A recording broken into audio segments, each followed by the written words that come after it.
Hello and welcome, I am Ashisaurus, aka Ashi, and today we're going to be talking about the Bloomberg article inside the Dragon Age debacle that gutted EA's BioWare studio. So we're going to get into that, but if this is the type of content you would like to see, news, Dragon Age, or BioWare, then you're in the right place. So like and subscribe to see more. Let's jump into it. So first off, this article opens up and how BioWare was feeling optimistic after the development cycle. They finally released their latest game, Dragon Age The Veilguard, and the early reception for Veilguard was very positive, and the role-playing game was topping charts on Steam, and it seemed solid, and if not spectacular, the reviews were rolling in. After the holidays, EA announced that in January, the new Dragon Age had reached only 1.5 million players, missing the company's expectations by 50%. The holiday performance of another game that was by EA was EA Sports FC 25. That was also subpar, and it was a compounding problem. The EA chief executive Andrew Wilson explained that the company will be significantly lowering the sales forecast for the fiscal year ahead. EA share price plummeted by 18%. Dragon Age had a high quality launch, and it was well perceived by critics and those who played. Wilson later said on the earnings call, however, it did not resonate with a broad enough audience in this highly competitive market. EA later laid off a chunk of BioWare staff and permanently transferred many of the remaining workers to other divisions. According to interviews with nearly 24 people who worked on Dragon Age The Veilguard, there were several reasons behind its failure, including marketing misfires or word of mouth, and 10-year gap since the previous title. Above all, sources pointed to rebooting of the product and the single player to a multiplayer one, and then back again. The changing of the genre muddled the development and inflated the title's budget. This article also mentioned Joplin, the code name for what was the original concept for Dragon Age 4, how they were aiming for it to be smaller in scope than Dragon Age Inquisition. But before it could get done, BioWare shifted the studio's focus to more pressing titles coming down the pike. It was also mentioned how BioWare was mocked a few months later after the disappointing release of Mass Effect Andromeda, and the head of BioWare stepped down and was replaced by Casey Hudson. During that time, EA executives were growing increasingly interested in live service games like Destiny and Overwatch, which players continue to engage and spend money on a title for months, even years after its release. EA was aiming to make a splash in the fast-growing category and poured resources into Anthem, a live service shooter game that checked all the right boxes.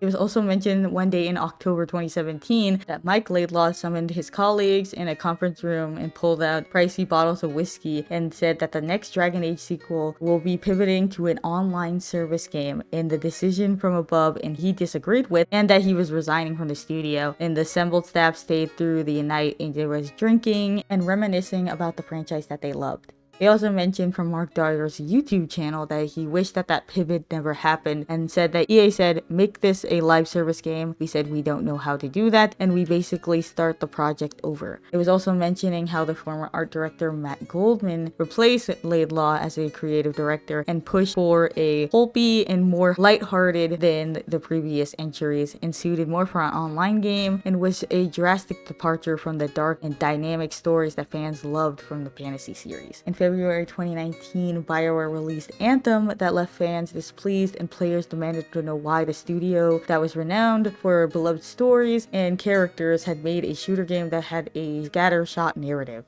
In the wake of their second flop, the Dragon Age multiplayer continued development, and while the previous games in the franchise had featured tactical combat, this would be all action, and instead of quests that players would only experience once, it would be full of missions that could be replayed repeatedly with friends and strangers, and important characters couldn't die because that had to persist for multiplayer cross never-ending gameplay. As the game evolved over the next few years, the failure of Anthem hovered over the studio, and were they making the same mistakes? Some BioWare employees scoffed that they were simply building Anthem with dragons. In 2020, during December, Casey Hudson and Mark Dyer left, and Gary McKay became the studio head, and moving forward, Dragon Age 4 would no longer be multiplayer. The article continues and explained while in theory going back to a single player game would have been welcoming news, but there was a catch. They weren't allowed to go back to pre-production and restart and help designers start anew with this team. The team was asked to actually change fundamental structures and recast the entire story on the fly. According to people familiar with the new marching orders, they were given a year and a half to finish and was told to aim for as wide of a market as possible. They had strict deadlines, which became a recurring problem, and the development team would make decisions believing that they had less than a year to release the game, which severely limited the stories that they were going to tell and the world that they were going to build. The title became delayed for a few months, and at which they were stuck on those old decisions and with no chance to stop and reevaluate what was working.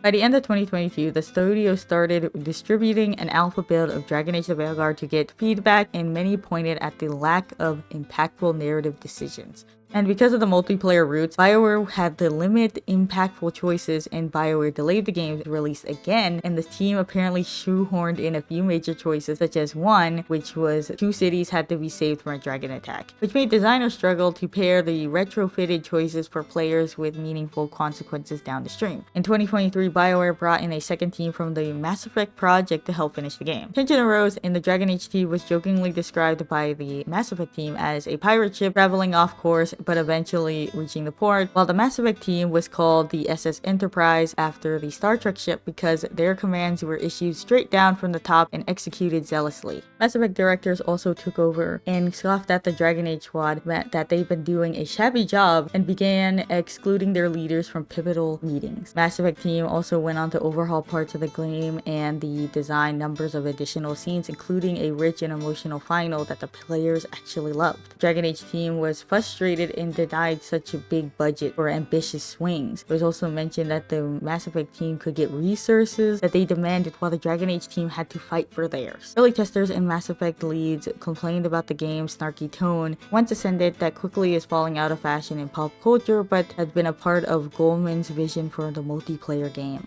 Many were worried that the Veilguard was going to face the same outcome as Forspoken, and BioWare leaders ordered a belated rewrite of the game's dialogue to make it sound more serious. In the end, resulted in tonal inconsistencies would only add to the game's poor reception with fans. Due to the massive layoffs and the voice actor strike, it limited the writer's abilities to revise dialogue and create new scenes, and the essential trailer for Veilguard was made to seem more like Fortnite than a dark fantasy, triggering concerns that EA didn't know how to market the game. After Veilguard finally released with many delays during the development, and some staffs thought that there was a lot to like, including the games to combat, but players were less impressed and the sales plundered. After the layoffs and the reassignments of staff, if only a few dozen are working on the next Mass Effect, and in May, EA relabeled the Edmonton headquarters from a BioWare office to a hub for all EA staff in the area. An analyst said, "If they shut the doors tomorrow, I wouldn't be surprised. It has been over a decade since they produced a hit." And that is the end of the article. My thoughts. I'm not surprised by this, dude. When I was making my videos off of Dragon Age, I said that everything felt weird, rushed, and also the marketing was just bad in my opinion. They kept backtracking, they kept overhyping things, they kept saying stuff and it just kept blowing up in their faces, especially like the choices with the Inquisitor and things like that. It just felt really strange, and that's why I kept saying that this seems like it's very rushed and things like that. Without going into too many of my own opinions for the game, because I do want to talk about the game in my own opinion, have my own review, and talk about it, I'm not surprised by this stuff. Playing the game in general, you will know that this game feels very rushed. It doesn't feel like it's fully developed in the way that maybe like Dragon Age Inquisition was done, where, you know, it feels basically completely finished. The story felt basically, even though it wasn't the best story in my opinion, it still felt like it was basically fully done. It didn't have to be rushed like that. It didn't feel like it was changing too much every 5 seconds. Whereas in Dragon Age The Veilguard, if you played it, you would know that the story kind of feels weird. It feels very strong at some points it doesn't to some people, and I can understand that why. And that's why I said when I get to my review, I'll talk more about this, but I'm not surprised that it came out this way. I literally kept saying when I was playing the game that this feels